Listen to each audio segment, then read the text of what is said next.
یہ ایک دفعہ اتنا فاقہ آیا کہ حضرت علی جیسی ہستی نے بھی کہا جاؤ، تو آپ تشریف لائیں اور دروازے پہ دستک دی تو اتنا پیار تھا.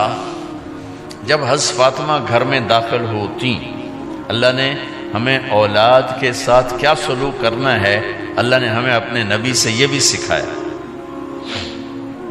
حضرت فاطمہ جب بھی گھر میں آتی، اور ساتھ ہی تو گھر تھا، دیوار سے دیوار ملی تھی، روز کا آنا جانا تھا، تو میرے نبی بیٹھے نہیں رہتے تھے، آؤ فاطمہ کیا حال ہے، کھڑے ہو جاتے اور تیزی سے آگے بڑھتے.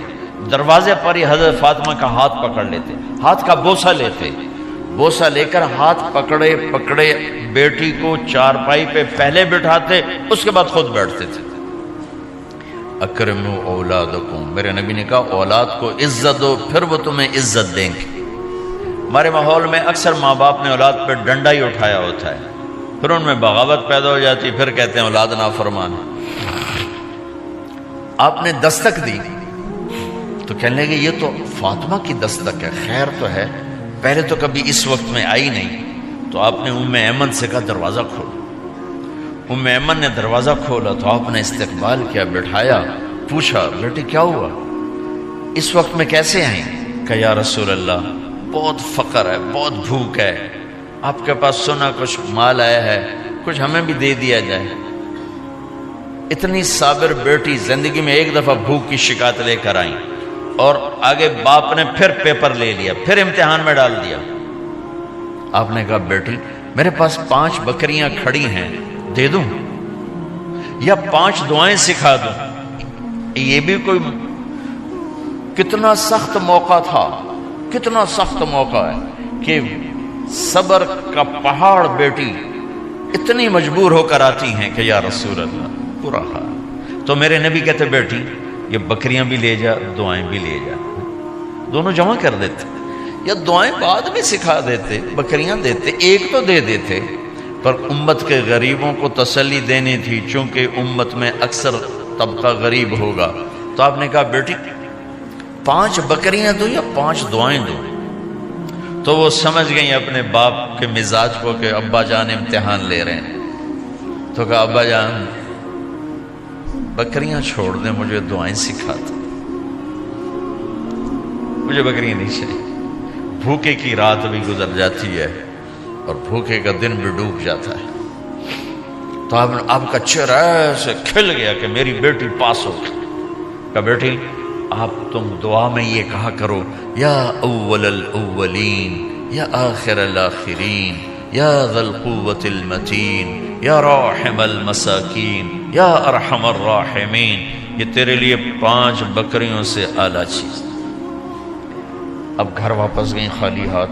حضرت علی نے فرمایا تو کچھ بھی نہیں لائی؟ کہا نہیں لائی ہوں، بہت کچھ لائی ہوں. کہا کیا؟ کہا میں دنیا لینے گئی تھی، آخرت لے کے آ گئی. ذهبت للدنیا وجئت بالآخرہ. تو حضرت علی نے فرمایا تیرا آج کا دن سب سے اعلیٰ دن، خیر ایام کی حال. داماد کا امتحان لے لیا، حضرت علی کو بلا لیا. علی 5000 بکریاں دوں کہ 5 دعائیں دوں؟ اس وہاں تو 5 بکریاں، اب 5000 کر دیں. علی 5000 بکریاں لیتے ہو یا 5 دعائیں لیتے؟ تو بھی سمجھ گئے کہ آج میرا محبوب مجھ سے امتحان لے رہا ہے کہ علی کتنا کو مضبوط ہے اپنے ایمان میں. اور فاقے میں نے بتا دی کیا گزر رہے. آدمی اپنی بھوک سہ لیتا ہے، اولاد کا رونا برداشت نہیں ہوتا ہے.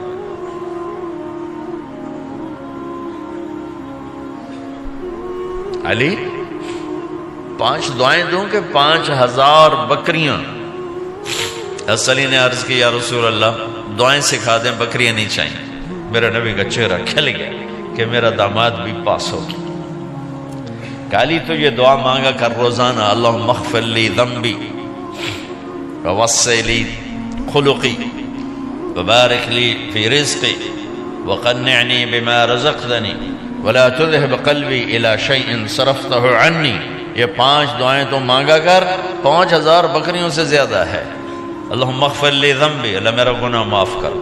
وسع لی خلقی، میرے اخلاق عالی شان کر. بارک لی فی رزقی، میرے رزق میں برکت دے. قنعنی بما رزقتنی، مجھے لالچ سے نکال دے، مجھے لالچی نہ بنا، مجھے حریص نہ بنا. ولا تذهب قلبی الی شیء صرفتہ عنی، جو تو نے مجھے دیا نہیں اس کی میرے اندر سے طلب بھی ختم کر دے، مجھے اس کا طلبگار بھی نہ بنا، کہ یہ 5000 بکریوں سے زیادہ ہے۔ میں نے تھوڑا سا اپنے نبی کے گھر کا نقشہ آپ کو بتایا کہ یہ چند دن صبر کی دنیا ہے، اللہ راضی ہو گیا تو موت سب سے خوبصورت پیغام۔